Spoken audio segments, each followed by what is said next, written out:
Hello guys, welcome back to Amulya Ammu YouTube channel. After long time personal vlog ಮಾಡ್ತಿರೋದು. ಇವತ್ತೇನು special ಅಂತ ಹೇಳಿದ್ರೆ ನಮ್ಮ ಪುಟಾಣಿ ಪಾಪುದು ಬರ್ಡೇ. ಇಲ್ಲಿ ನೋಡಿ, ಇದೇ ಪಾಪುದು ಕ್ಯೂಟಿ ಪಾಯ್. ಇವಳು ರೆಡಿಯಾಗಿಲ್ಲ, ಇನ್ನು ಡ್ರೆಸ್ ತಗೊಬಂದಿದ್ದೀವಿ. ಬಟ್ ಹಾಕೊಂತಾಳೋ ಇಲ್ವೋ ಗೊತ್ತಿಲ್ಲ. ಇಲ್ಲ ಅಂತಂದರೆ ಒಂದು ಯಾವುದಾದ್ರೂ ಸಾಫ್ಟ್ ಕ್ಲಾತ್ ಹಾಕಿ ಫೋಟೋಸ್ ತೆಗಿಬೇಕು. ಯಾಕಪ್ಪ ಅಂತ ಹೇಳಿದ್ರೆ ನಾವು ಲಾಸ್ಟ್ ಮಂತ್ ಅಷ್ಟೇ ನಾಮಕರಣ ಮಾಡಿದ್ದು.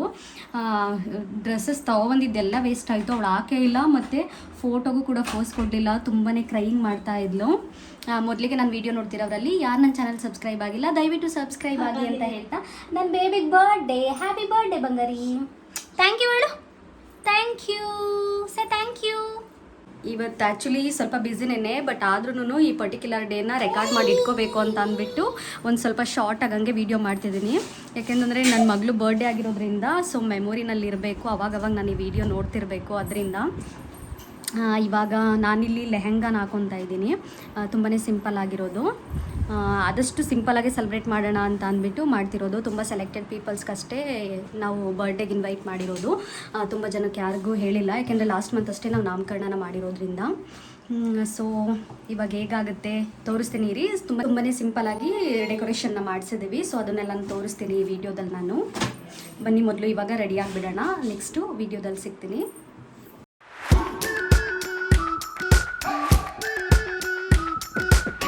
We've been waiting for so long. We've been waiting for this time to begin. We ain't getting any older. I kinda feel a little younger.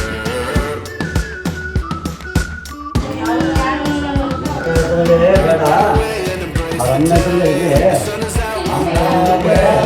Feel the clouds on your shoulders. Happy birthday, happy birthday, happy birthday. ಯಾರ್ದು birthday ಇವತ್ತು? ನಿಂದ ಇವತ್ತು birthday? ಓ, ಏನು full ಮಿಂಚ್ತಾ ಇದೆ.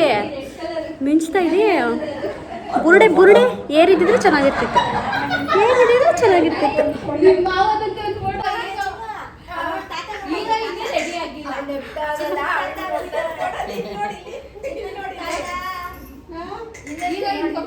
ತಾತಂದು birthday ಕಂದ ಇವತ್ತು. ತಾತನ birthday. ಮುದ್ದೆ ಬಂಗಾರು ಇಲ್ಲಾಡು. ಹಾಯ್, ನಿಮ್ಮ ಮಾವನ್ ತರ್ಸ್ತೀನಿ ನೋಡಿ. ಇಲ್ಲಿ ನೋಡಿ, ನಮ್ಮ ಮಾವ. ನೋಡಿ ಗೈಸ್, ನಮ್ಮ ಮಾವಂಗೆ ನಾನು ರೇಗಿಸ್ತಿದ್ದೆ, ಮೊಮ್ಮಗಳದು ಬರ್ಡೇ ಬಟ್ ನೀವೇ ರೆಡಿ ಆಗಿದ್ದೀರಾ ಅಂತ ಹೇಳಿಬಿಟ್ಟು. ನಮ್ಮ ಮಾವ ರೆಡಿ ಆಗೋದು ತುಂಬಾ ರೇರು. ಆಲ್ಮೋಸ್ಟ್ ಎಲ್ಲೂ ಟ್ರಾವೆಲಿಂಗ್ ಏನು ಮಾಡಲ್ಲ, ವಾಮಿಟ್ ಆಗೋದ್ರಿಂದ. ಈ ಥರ ಟೈಮಲ್ಲಿ ಅಷ್ಟೇ ಅವ್ರು ರೆಡಿ ಆಗ್ತಾರೆ. ಇಲ್ಲ ಅಂತಂದರೆ ನಾರ್ಮಲ್ ಬಟ್ಟೆ ಅಥವಾ ಜ್ಯುವೆಲ್ಸ್ ಏನೂ ಹಾಕಲ್ಲ ಅವರು. ನಾವಿಲ್ಲಿ ಫಸ್ಟ್ ಇಯರ್ ಬರ್ಡೇಗೆ ಅಂತ ಹೇಳಿಬಿಟ್ಟು ಕಸ್ಟಮೈಸ್ ಕೇಕ್ನ ಮಾಡಿಸಿದ್ವಿ. ಅದು ಸ್ಟ್ಯಾಂಡ್ ಸ್ವಲ್ಪ ಇಡ್ಲಿಕ್ಕೆ ತುಂಬಾ ಕಷ್ಟ ಆಯಿತು. ಅದರಿಂದ ಅದನ್ನು ರಿಮೂವ್ ಮಾಡಿಬಿಟ್ಟು ಸ್ಟ್ಯಾಂಡ್ ಮೇಲೇ ಕೇಕ್ನ ಇಟ್ವಿ. ತುಂಬಾ ಚೆನ್ನಾಗಿ ಬಂತು. ಬಟ್ ಆದರೆ ನಮ್ಮ ಮಗಳು ಕೇಕ್ ಕಟ್ ಮಾಡೋ ಟೈಮ್ಗೆ ಸ್ಟಾರ್ಟ್ ಮಾಡಿದ್ಲು ಅವಳು ಅಭ್ಯಾಸನ. ಏನಂತ ಅಂದರೆ ಬರೀ ಅಳೋದೆ. ಒಂದು ಫೋಟೋ ವೀಡಿಯೋಸ್ಗೂ ಕೂಡ ನೀಟಾಗಿ ಅವಳು ಫೋಸ್ ಕೊಡಲಿಲ್ಲ, ಬರೀ ಅಳ್ತಾನೆ ಇದ್ಲು ನಮ್ಮ ಬೇಬಿ.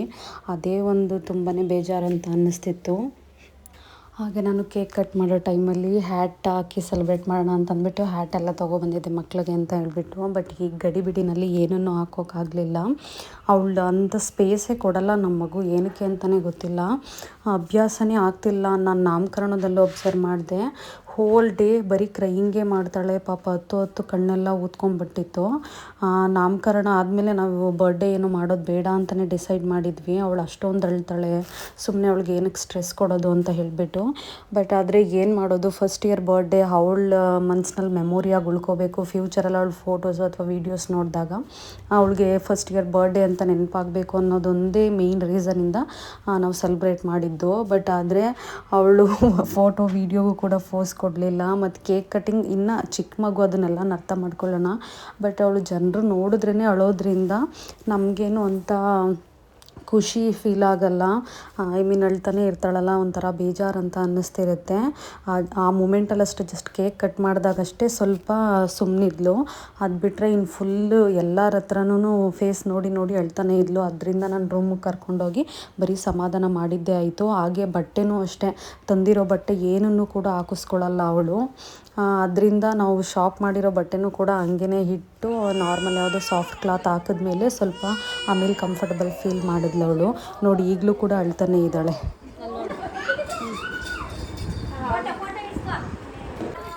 ಹಾಗೆ ನಮ್ಮ ದೊಡ್ಡತ್ತೆ ನೋಡಿ ಡ್ಯಾನ್ಸ್ ಕೂಡ ಮಾಡ್ತಿದ್ದಾರೆ ಇಲ್ಲಿ.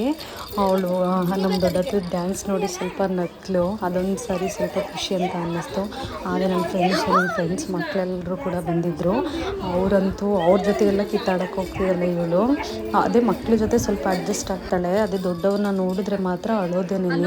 ಇಲ್ಲಿ ಕಾಣಿಸ್ತಿದ್ದಾನಲ್ಲ ಇವನಂತೂ ನನ್ನ ಫ್ರೆಂಡ್ ಮಗ, ತುಂಬಾ ಜೋರಿದ್ದಾನೆ. ವಾಯ್ಸ್ ಅಂತೂ ಸಿಕ್ಕಾಪಟ್ಟೆ ಜಾಸ್ತಿ ಇದೆ. ಹಾಗೆ ನೋಡಿ ಬಂದಿರೋರೆಲ್ಲ ಅವಳನ್ನ ನಗ್ಸೋಕ್ಕೆ ತುಂಬಾ ಟ್ರೈ ಮಾಡಿದ್ರು.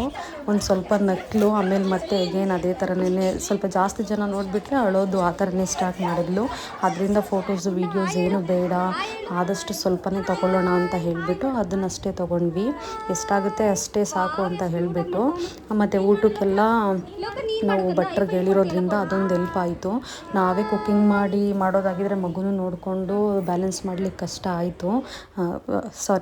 ಆಗ್ತಿತ್ತು. ಅದರಿಂದ ಭಟ್ರಿಗೆ ಹೇಳಿರೋದ್ರಿಂದ ಅದೊಂದು ಕೆಲಸ ಕಡಿಮೆ ಅಂತ ಅನ್ನಿಸ್ತು. ಡೆಕೋರೇಷನ್ ಎಲ್ಲ ಗೊತ್ತಿರೋರೇ ಮಾಡಿಕೊಟ್ಟಿದ್ದು, ನಮ್ಮ ಫ್ರೆಂಡೇನೆ ತುಂಬ ಕಡಿಮೆ ಪ್ರೈಸಿಗೆ ಮಾಡಿಕೊಟ್ಟಿದ್ರು. ತುಂಬಾ ಚೆನ್ನಾಗಿ ಕೂಡ ಬಂದಿತ್ತು. ಬಟ್ ಆದರೆ ಫೋಟೋಸ್ ಏನೂ ತೊಗೊಳ್ಳಿಲ್ಲ, ಅದೊಂದು ಬೇಜಾರು ಅನ್ನಿಸ್ತು. ಬಟ್ ಏನು ಮಾಡೋಕ್ಕಾಗಲ್ಲ, ಸಮ್ ಟೈಮ್ ಆಗುತ್ತೆ. ಹಾಗೆ ಇದು ನೋಡಿ ಫ್ರೆಂಡ್ಸ್, ನಮ್ಮ ಮಾವಾಗೆ ವೀಡಿಯೋ ಮಾಡಿಕೊಡಿ ಅಂತ ಕೊಟ್ಟರೆ ನಮ್ಮ ಮಾವ ಅವ್ರದ್ದೇ ವೀಡಿಯೋ ಮಾಡ್ಕೊಬಿಟ್ಟಿದ್ದಾರೆ. ಅಂದರೆ ಗೊತ್ತಾಗಿಲ್ಲ ಅವ್ರಿಗೆ. ಸಡನ್ಲಿ ಅವರು ಆ್ಯಂಡ್ರಾಯ್ಡ್ ಅಷ್ಟು ಯೂಸ್ ಮಾಡಲ್ಲ, ಕೀಪ್ಯಾಡ್ ಯೂಸ್ ಮಾಡೋದ್ರಿಂದ ಅಷ್ಟು ಗೊತ್ತಾಗಲ್ಲ ನಮ್ಮ ಮಾವಾಗೆ. ಅದನ್ನೇ ಹೇಳ್ತಿದ್ದಾರೆ ನಂಗೆ ಗೊತ್ತಾಗಲ್ಲ ತಗೊಳ್ಳಿ ಅಂತ. ಬಟ್ ಆದರೂ ನಾನು ಫೋರ್ಸ್ ಮಾಡಿ ಇಲ್ಲಪ್ಪ ಮಾಡಿ ಅಂತ ಕೊಟ್ಬಿಟ್ಟೆ. ಆದ್ರೂ ಅವ್ರು ವೀಡಿಯೋ ಮಾಡಿಲ್ಲ. ಇದೊಂದೇ ಜಸ್ಟು ಫ್ಯೂಚರಲ್ಲಿ ನೋಡಲಿಕ್ಕೆ ಫೋಟೋ ಇರಲಿ ಅನ್ನೋದೊಂದು ಪರ್ಪಸ್ಗೋಸ್ಕರ ನಾನು ನನ್ನ ಹಸ್ಬೆಂಡು ಪಾಪು ಮತ್ತು ಇಷ್ಟು ಜನ ಮಾತ್ರ ತೊಗೊಂಡ್ವಿ. ಅದಾದಮೇಲೆ ನಮ್ಮ ಪಾಪು ಸ್ವಲ್ಪ ಅಳುನೆಲ್ಲ ನಿಲ್ಲಿಸಿದ್ಮೇಲೆ ನಮ್ಮ ಫ್ರೆಂಡ್ಸ್ ಜೊತೆ ಸ್ವಲ್ಪ ತೊಗೊಂಡೆ. ಇನ್ನು ಮಿಕ್ತವರೆಲ್ಲ ಊಟಕ್ಕೆ ಹೋಗ್ಬಿಟ್ಟಿದ್ರು. ಅದೇ ಸ್ವಲ್ಪ ಕಡಿಮೆ ಜನ ಇದ್ದರೆ ಅಳಲ್ಲ ಇವಳು, ಇಲ್ಲ ಅಂತಂದರೆ ತುಂಬಾ ಅಳ್ತಾಳೆ. ನೋಡಿ ಇವಾಗ ಸುಮ್ಮನೆ ಇದ್ದಾಳೆ, ಆರಾಮಾಗಿದ್ದಾಳೆ.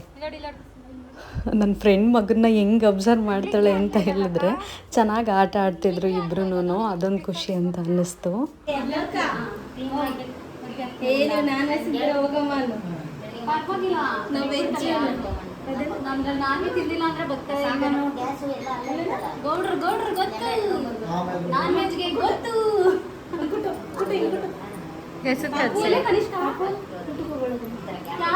ಹಾಗೆ ಈ ವಿಡಿಯೋ ಕ್ಲಿಪ್ಪಿಂಗ್ಸ್ನಲ್ಲಿ ನೋಡಿ ಫ್ರೆಂಡ್ಸ್, ನಮ್ಮ ಪಾಪು ಅವಳ ಬಾಯಿ ಒಳಗಡೆಗೆ ಜೊಲ್ಲನ್ನ ತೆಗ್ದುಬಿಟ್ಟು ಅವ್ರ ತಾತ ಬಾಯಿ ಒಳಗಡೆಗೆ ಪಾಸ್ ಮಾಡ್ತಿದ್ದಾಳೆ, ತಿನ್ನು ಅಂತ ಹೇಳಿಬಿಟ್ಟು. ಬಟ್ ಏನು ಖುಷಿ ಅಂತ ಹೇಳಿದ್ರೆ ನಮ್ಮ ಪಾಪು ಅವ್ರ ಅಜ್ಜಿ ತಾತ ಹತ್ರ ಜಾಸ್ತಿ ಹೊಂದ್ಕೊಂಡಿದ್ದಾಳೆ. ಅಜ್ಜಿಗಿಂತನೂ ಅವ್ರ ತಾತ ಕಂಡ್ರೆ ತುಂಬಾ ಇಷ್ಟ. ಅವ್ರ ತಾತ ಬಂದಿದ ತಕ್ಷಣ ಓಡೋಗೋದು, ಒಂಥರ ತುಂಬಾ ಹಚ್ಕೊಂಡ್ಬಿಟ್ಟಿದ್ದಾಳೆ ಅವ್ರ ತಾತನ್ನ. ಅಳ್ತಿದ್ರು ನೀಟಾಗಿ ಸಮಾಧಾನವಾಗಿರ್ತಾಳೆ ನಮ್ಮಪ್ಪ ಹತ್ರ. ಮಕ್ಕಳೆಲ್ಲ ಆಟ ಆಡ್ತಾಯಿದ್ರು ನೋಡಿ. ಇಲ್ಲೂ ಕೂಡ ಗಲಾಟೆ ಮಾಡ್ತಿದ್ದಾರೆ, ಬಾಲ್ ಕೊಡು ಅಂತ ಹೇಳಿಬಿಟ್ಟು. ನನ್ನ ಮಗಳು ಅಳ್ಕೊಂಡು ಬಂದುಬಿಟ್ಲು ವಾಪಸ್ಸು. ಫಂಕ್ಷನ್ ಎಲ್ಲ ಮುಗೀತು ಫ್ರೆಂಡ್ಸ್.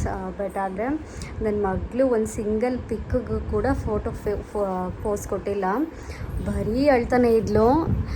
ಇನ್ನು ನೆಕ್ಸ್ಟ್ ಯಾವುದೇ ರೀತಿ ಫಂಕ್ಷನ್ನು ಮಾಡಬಾರ್ದು ಅಂತ ಅನ್ನಿಸ್ತು. ಯಾಕೆ ಅಂತ ಅಂದರೆ ಸುಮ್ಮನೆ ಖರ್ಚು ಮಾಡಿಬಿಟ್ಟು ಅದ್ರ ಹ್ಯಾಪಿನೆಸ್ಸು ನಮಗೆ ಸಿಗಲಿಲ್ಲ ಅಂತ ಅಂದರೆ ನಿಜ ತುಂಬಾ ಡಿಸಪಾಯಿಂಟ್ಮೆಂಟ್ ಅಂತ ಅನಿಸುತ್ತೆ. ಬಟ್ ನಮ್ಮ ಮಗು ತುಂಬಾ ಹತ್ಲು. ನನಗಂತೂ ಸಿಕ್ಕಾಪಟ್ಟೆ ಬೇಜಾರಾಯಿತು. ಎತ್ಕೊಂಡು ಕೈಯೆಲ್ಲ ನೋವು ಬಂದುಬಿಡ್ತು. ಬಟ್ ಏನು ಮಾಡೋಕ್ಕಾಗಲ್ಲ, ನಮಗೆ ಫಸ್ಟ್ ಬರ್ಡೇ ಅಲ್ಲ, ಮೆಮೊರಿಯಾಗಿ ಉಳ್ಕೊಳ್ಳಿ. ಅವಳು ಮುಂದೆ ಫ್ಯೂಚರಲ್ಲಿ ಫೋಟೋಸು ಅಥವಾ ಏನಾದರೂ ನೋಡಿದಾಗ ಅಂತ ಆ ಥಾಟಲ್ಲಿ ಸೆಲೆಬ್ರೇಟ್ ಮಾಡಿದ್ದು, ಮಾಡೋಣ ಅಂತ ಅಂದ್ಕೊಂಡಿದ್ದು. ಬಟ್ ಆದರೆ ಅವಳು ಒಂದು ಫೋಟೋಗೂ ಫೋಸ್ ಕೊಟ್ಟಿಲ್ಲ. ಡೆಕೋರೇಷನ್ನು ಎಲ್ಲ ಸುಮ್ಮನೆ ವೇಸ್ಟ್ ಅಂತ ಅನ್ನಿಸ್ತು. ಒಬ್ಬರ ಜೊತೆಗೂ ಒಂದು ಫೋಟೋ ತೆಗೆಸ್ಕೊಳ್ಳಿಲ್ಲ, ಅದೇ ಬೇಜಾರಾಯಿತು. ಅದು ಬಿಟ್ಟರೆ ತುಂಬ ಜನ ಬರ್ಡೇಗೆ ವಿಶ್ ಮಾಡಿದ್ದೀರಾ ನನ್ನ ಕಾಂಟ್ಯಾಕ್ಟ್ಸಲ್ಲಿರೋರು, ಎಲ್ರಿಗೂ ಕೂಡ ತುಂಬಾ ಥ್ಯಾಂಕ್ ಯು ಅಂತ ಹೇಳ್ತೀನಿ. ಇವಾಗ ನೋಡಿ ಹೆಂಗೆ ಆಟ ಆಡ್ತಿದ್ದಾಳೆ. ಇವಾಗ ಯಾರೂ ಇಲ್ವಲ್ಲ ಸುತ್ತ, ಸೊ ಚೆನ್ನಾಗಿ ಆಟ ಆಡ್ತಿದ್ದಾಳೆ ನಗಾಡ್ಕೊಂಡು. ಜನ ಯಾರಾದರೂ ಬಂತು ಅಂತಂದರೆ ಬರೀ ಅಳೋದೇನೆ ಅವಳ ಕೆಲಸ. ನೋಡಿ ಫ್ರೆಂಡ್ಸ್ ಹೆಂಗೆ ಆಟ ಆಡ್ತಿದ್ದಾಳೆ, ಒಬ್ಬಳೇ ಆರಾಮಾಗಿ ಆಟ ಆಡ್ತಾಳೆ. ಮನೆಗೆ ಯಾರಾದರೂ ಬಂದರು ಅಂತ ಅಂದರೆ ಬರೀ ಅಳೋದೇನೆ. ನೋಡಿ ಇವಾಗ ಹೆಂಗೆ ಆ್ಯಕ್ಷನ್ ಮಾಡ್ತಿದ್ದಾಳೆ, ಆ್ಯಕ್ಷನ್ ಕ್ವೀನ್. ಕಂದ ಥ್ಯಾಂಕ್ ಯು ಹೇಳು. Thank you thank you thank you.